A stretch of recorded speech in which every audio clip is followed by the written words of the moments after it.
Thank you, Madam Speaker. It's a pleasure to speak on Bill C-22 again.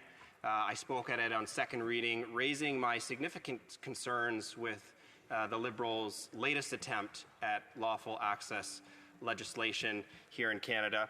And in that speech, I focused on Part 2. But I want to focus this morning on Part 1, and in particular our motion to split the bill between Parts 1 and Part 2. So Part 1 is largely been referred to as the confirmation of service portion of Bill C-22, and Part 2 is the new lawful access government surveillance architecture that is quite problematic. But we'll leave Part 2 for most of this morning, Madam Speaker. What we are trying to do with this motion is salvage a huge mess that the government has created. The government presented a bill in the fall, I believe it was Bill C-2, with a whole host of problems. Thankfully, we were able to prevent its passage.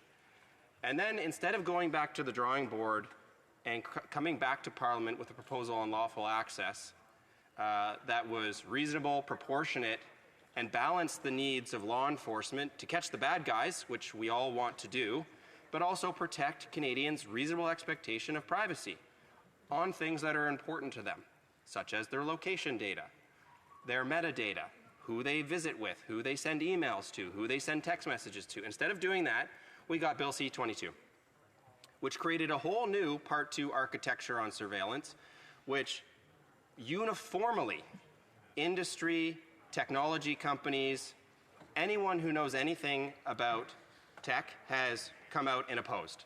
Now, we haven't been able to hear from all of those voices because it seems to be the intent of this government to push this bill forward. So we are trying to salvage a mess that the government has created with Bill C-22 because we think there are parts of Part 1 of Bill C-22 that could be salvaged. So I'm going to try and explain some of the problems that exist with Part 1 that I think we could amend in committee, and some of those amendments are before the committee right now and will be discussed later today. And if we make those amendments, then I think Part 1 would be more amenable to this side of the House. So we will see how interested the government is in passing a piece of this legislation or not. But Part 2, I think the government quite clearly understands is a problem. So Part 1 and Part 2 both have problems. Let's start on the Part 1 problem. So within Part 1, there are, I think, three problems that we want to try and solve. So Part 1 allows police to go to a whole host of providers and ask them, do you offer services or provide services to this Canadian? Now, unfortunately, the type of information that they are allowed to request with no judicial authorization, I'll note, which is different than the new production request that I'll get to in a moment, also in Part 1, includes a whole host of personally identifying information. And that includes more than just your name. It can include the types of services that are being offered by these companies, by companies, whether they're what you might, in a common sense way of thinking, think that they're asking for, such as, do you have internet with Bell or Rogers? It could be far more expansive than that. So what we are proposing is to narrow the range of the types of information that could be requested. So if they're serious about they just need confirmation of service, okay, great. Let's just narrow that to name, perhaps certain types of address, and keep that list very narrow. Right now, the list is open-ended. And so that creates a possibility where the types of information they could get in Part 1 is actually pretty large.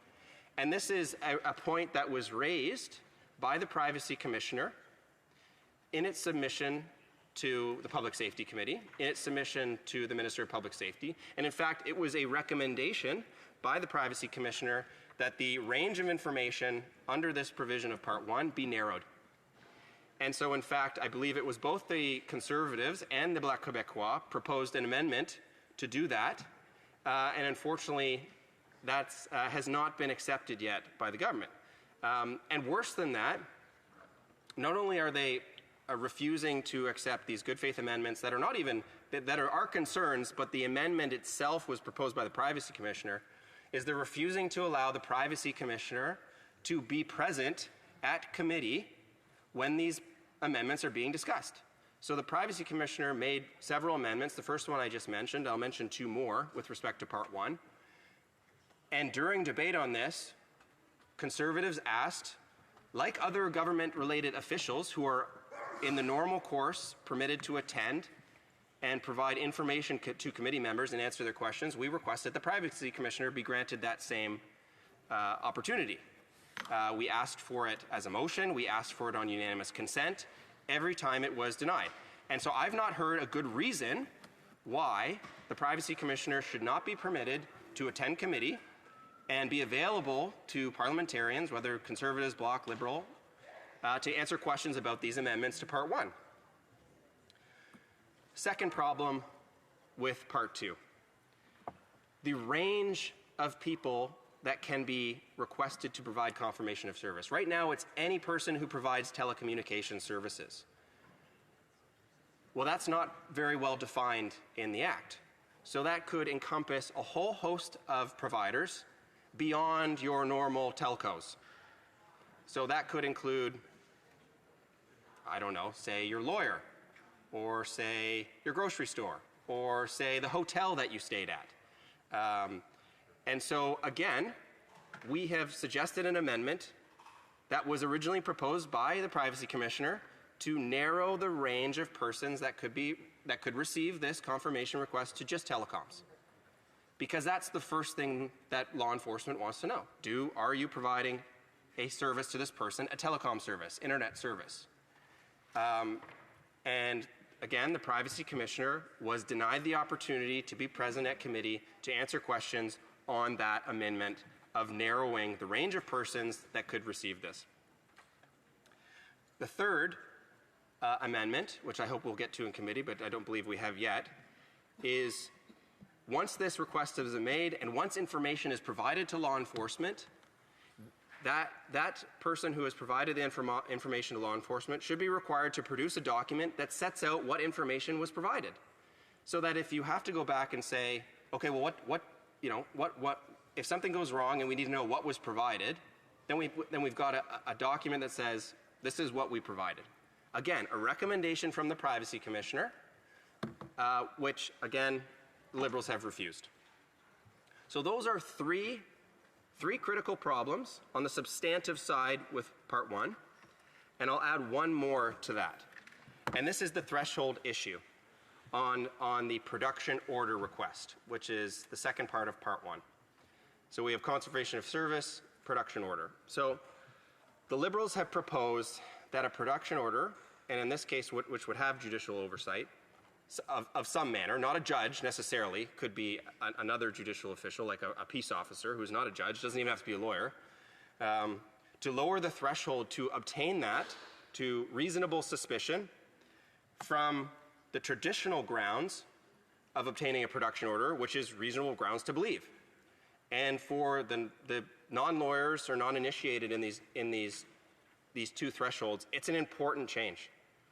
Because the first one, reasonable suspicion, is simply my subjective view that I think something bad has happened, I think his crime is committed, so I need some information to see if I'm right. That's very low. That's like a hunch. I've got a hunch, Madam Speaker. I've got a hunch, Madam Speaker, that you committed a crime, so you know what? I'm going to get the government to give me all your personal information. I don't think that sounds like a good idea. So what should be approved and what should be amended in the bill is bring that standard back up to what the standard has been used for production orders in the criminal code for decades, which is reasonable grounds to believe. So not only do I have to have a hunch, I've also got to have an objective belief that there's going to be some evidence there. So it's not enough, Madam Speaker, that I think you committed a crime. I got to know that there's some evidence there. I got to have a good belief that there's evidence there.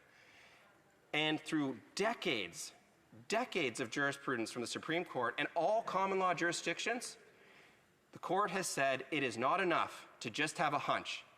In the common law and now under the Charter, you must have more than a hunch to invade someone's privacy and demand information about them. And if they will not change that standard, then Part 1 we will oppose as well. Thank you, Madam Speaker. Questions and comments. The Honourable Secretary of State for Fighting Crime.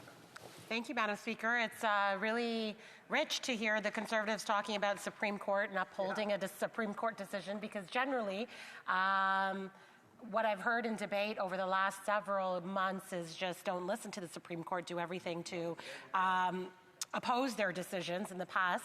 But I'd also like to say that many of the members get up and ask about organized crime in question period every day. And the only way to fight organized crime is to make sure that we give police the tools so that they can get evidence, because criminal organizations are using modern tools, they're using technology, but instead, why have the Conservatives been supporting the big tech companies instead of supporting Canadians and their public safety? The Honourable Member for York Durham. Madam Speaker, everything we do on this side of the House is for the benefit of Canadians. And that includes striking a balance between their privacy and the needs of law enforcement. And I've tried to make very reasonable and sensible arguments here, not hyperbole, and to clarify to the member, it is the strength of the Supreme Court's reasons that are important. It does not matter that they sit on high. It is the strength of their reasons that we look to. And in this case, their reasons on Section 8 and unreasonable search and seizure have a long history, and I support those. But it's not just because they sit in robes that we listen to them. It's because of the strength of their reasons. That's very important, and the member misses that. The Honourable Member for Gaspésie-Liste-la-Madeleine-Listy-Gauche. To thank my colleague for his speech. I know that he's very concerned by the questions in C22.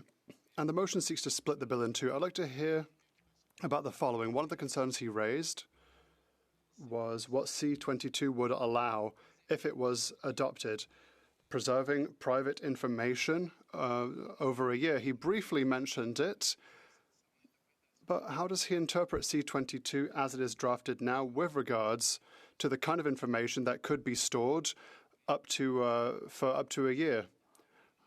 And does that include geolocalization and GPS data? York Durham. I would describe C22 right now as a big, fat dumpster fire. And this is the government's dumpster fire, which this motion is trying to fix. And what the member quite rightly points out is that in Part 2, there's a metadata retention requirement. And that includes your location services. So that means, Madam Speaker, that law enforcement or any other part of government that chooses to get this information later. And we've seen in other countries that it doesn't stop at law enforcement. Other government agencies look for that information. They will know who you had coffee with because they'll be able to see 2 iPhones at the same location. They'll be able to know if you go to church on Sunday because they'll see a pattern. All of that reveals very private information, which is exactly why in the EU, the European Court of Justice said that information is very private, and they struck down the very same metadata retention requirements that Bill C2 includes. Questions and commentaires. Questions and comments. The Honourable Member for Pembroke. Sorry. Well, not close enough. Algonquin, Renfrew, Pembroke. Thank you, Madam Speaker. Now, my colleague mentioned that any organization, any company that transmits electronic data on behalf of a client. My question is, would this include physicians, the medical field, where they either fax or email prescriptions to the drugstore? So they are transmitting electronically on behalf of a client.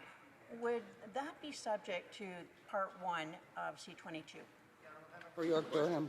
Good question from my honourable colleague. There are certain carve-outs in the bill that are attempting to address this issue on medical records and solicitor-client privilege, I believe. The problem is that this is very vague. And the Privacy Commissioner, in Part 1 especially, and the Privacy Commissioner makes this point, that the entities that could be requested to provide information is very broad. So it'll include more than just your telecoms. And the information that they are requested to provide is non-exhaustive. So it will go beyond it could go beyond just what says in the bill. And we're trying to fix that in Part 1 so that we don't get in a situation where, maybe it's not your doctor because that's carved out, but there's lots of other healthcare providers in there who may touch on your information. And that's private, and that should be protected, and we need to fix that in Part 1. And if we fix that in Part 1, then I think we've got a path forward. But right now, we don't have a path forward.